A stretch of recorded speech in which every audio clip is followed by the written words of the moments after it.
1-apreldan gazni narxi yana oshyaptimi? Mana shunaqa avtomatik garelikka qo'yib olsizlarmi?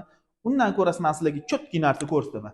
Hozirgi zamon talabi konditsionniy katyoli bo'ladi. Qisqasi bu katyolni bizada 24 kilovatdan 40 kilovatgacha bor.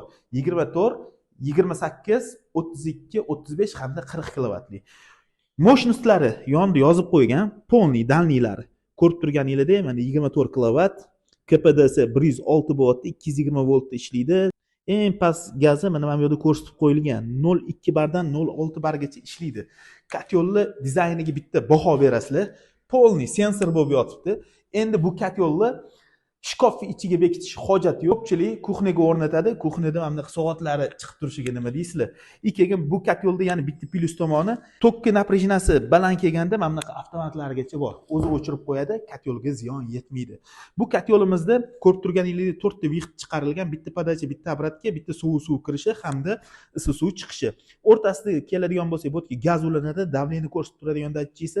Mana buni nima deyapsizlarmi? Mana buni bu komnatniy temperatura ulanadigan joyi. Xonadoningizga mana shu narsani qo'yib qo'yib, bemalol necha gradus qilib qo'ysanglar, katyol shunga qarab ishlayveradi. Agar sizlarga mana shunaqa Xitoy bilan Italiya hamkorligida ishlab chiqarilgan energy konditsionniy katyollari narxlari qiziq bo'ladigan bo'lsa, bemalol kommentariyaga narx deb yozsanglar, keyin necha kilovatligini yozib qo'ysanglar, men sizlarga narxlarini prezini tashlab beraman. Kerak bo'ladigan bo'lsa, bemalol Toplidomga aloqaga chiqaverasizlar.